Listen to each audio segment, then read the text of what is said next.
You brought up Bernie Sanders before. I want to switch focus to that because he's given a big speech to Stanford, I believe it is, recently, which you covered on the Hill really well.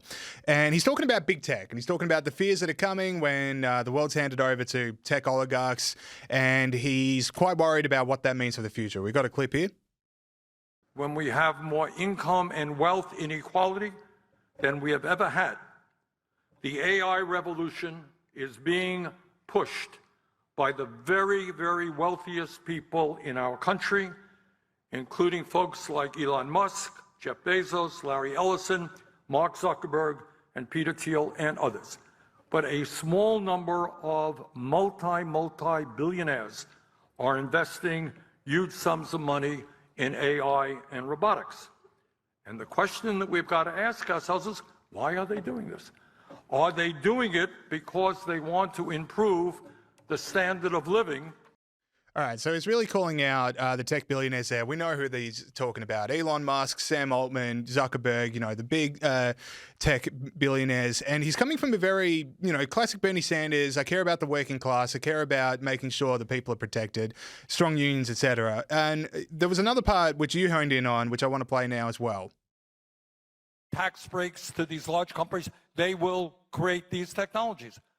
But the point of this evening, this afternoon, is to say that while these technologies can be very useful, they will not be useful unless we have a degree of control over what these guys are doing. So it's not just technology for the sake of technology.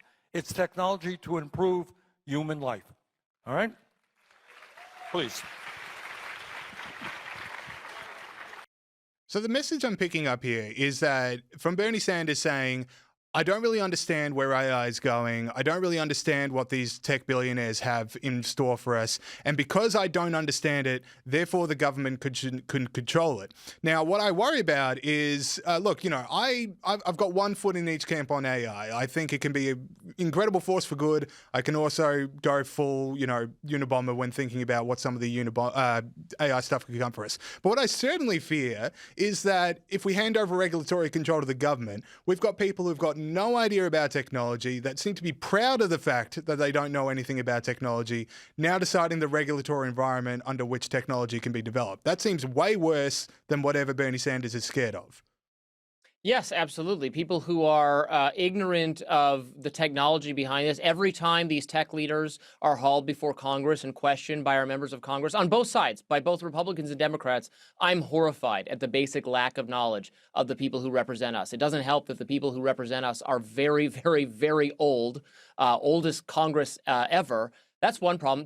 But Bernie Sanders is also betraying an ignorance of basic economics there, because he posits these things as opposed. He says, well, he wants technology if it's going to improve the standard of living, but he's worried that this is just about already very wealthy people further increasing their wealth. But we know that the incentive for tech people to generate more wealth for themselves it's not some kind of trade-off, that in the process of generating this more wealth, they'll provide more benefit to the customers of these technologies that will improve living standards, as innovations in medicine and so many other things improve our in energy, improve our life expectancy. One of the number one disease-related ways you can die in the U.S. is in a car crash. Kills tens of thousands of people a year. We might have self-driving cars everywhere in the country in a decade. And so you can't just think about, well, my point is there's a cost to being too cautious, right? That's thousands and thousands of lives saved every year if we move quickly on that technology. And Bernie Sanders wants a moratorium on new data centers, which will be necessary to generate the energy that's going to power these AI innovations. I'm not for no regulation. Obviously, AI, we've all seen the science fiction dystopias can go in bad directions. There needs to be some regulation. We need to have smart people figuring out these problems. Trust me, I'm not with just anything Mark Zuckerberg wants, he gets, is not where I land on this at all. It's not where the American people are. But there is a danger in moving as slowly as Bernie Sanders wants to move, in terms of what it would mean for us, what it would mean for our lack of competition with respect to adversarial foreign powers that are moving fast on this. That's where I think his concern just totally falls apart. Because what he really is concerned about, I think, is protecting a specific kind of union job that destruction in the marketplace of labor is tough when something new comes along and your job gets outcompeted. Like that's a rough experience, but it just can't be the government's policy to protect the existing jobs, whatever they are, because then you have to fight the car when it replaces the horse and buggy. You know what I mean? Everything.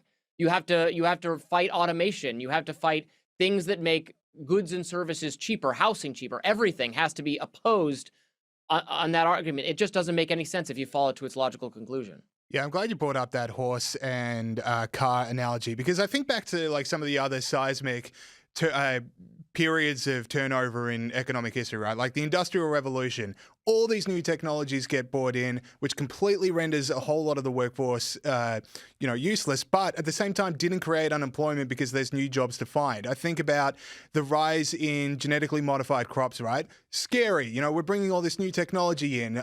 What's that going to mean for farmers? So many people so many people can be replaced by a giant machine now. But then you don't have that same level of unemployment coming through. People do find new jobs. Like I'm sure the AI tech revolution, when it happens, 40 years from now, there's a pretty good chance that the most popular job in America is something that no one is employed in at the moment because we don't know that we need it. And I also think, you bring up there, it's hard when you lose your job. I have so much sympathy for anyone that's going to be told that skill you've been harvesting within yourself for 30 years is now no longer marketable because it's done by a robot.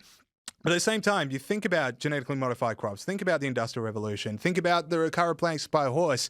There is like the social good element of the world has benefited more from unleashing this new technology than suppressing it, because food is safer to eat, food is more abundant, it's easier to get around, it's easier to live because of this new technology.